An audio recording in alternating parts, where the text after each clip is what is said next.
La lignée d'Abraham. Quelque temps après les premiers prophètes de l'humanité, les premières grandes civilisations se bâtirent, et leurs cultes et leurs coutumes dévièrent de la religion d'Allah. Et de grandes civilisations telles que Babylone répandèrent leurs mécréances aux confins de la terre.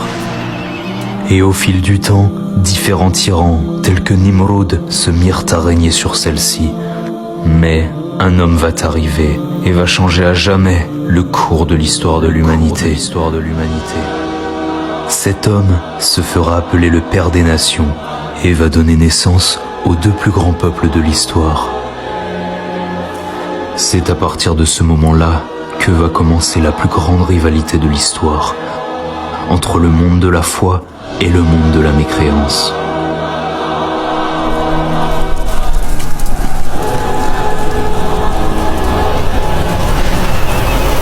Et cet homme n'est autre que le prophète Abraham.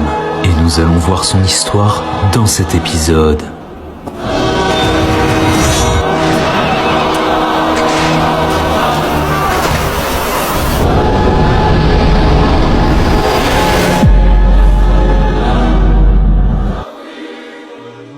Dans la grande cité de Babylone, dans l'actuel Irak, naquit le prophète Abraham, plus communément appelé Ibrahim dans le Coran.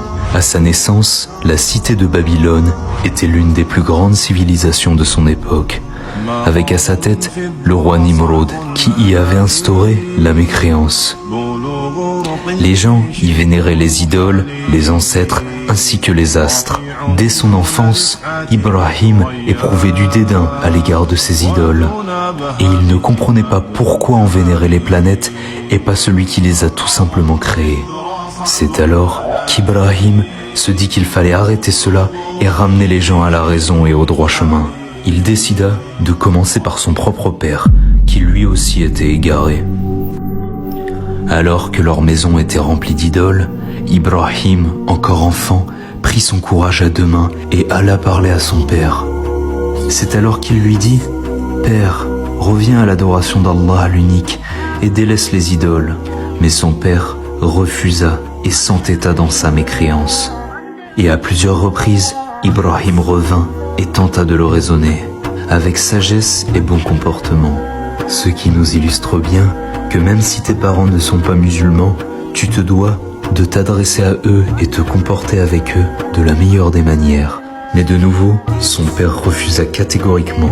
Au bout d'un moment, Ibrahim lui dit « Père, s'il te plaît, reviens à Allah, sinon il risque de t'arriver un très grand châtiment de sa part. » Mais ceci énerva son père, qui lui rétorqua « Va-t'en et sors d'ici. » C'est alors qu'il rogna son propre fils pour sa mécréance. Et sais-tu ce qu'Ibrahim lui répondit? « Salam, paix, paix sur toi. Je demanderai à Allah de te pardonner, car il m'a toujours comblé de ses bienfaits. » Voici quel est le comportement que doit avoir le croyant lorsqu'il appelle à la voix d'Allah. C'est alors qu'Ibrahim se retrouve rejeté par son père et qu'il se retrouve face à une cité complètement corrompue et rongée par la mécréance. Et Ibrahim regarde face à l'horizon et comprend qu'une grande mission l'attend, une mission qui lui fut donnée par Allah en personne. Et ceci, nous allons le voir dans le prochain épisode.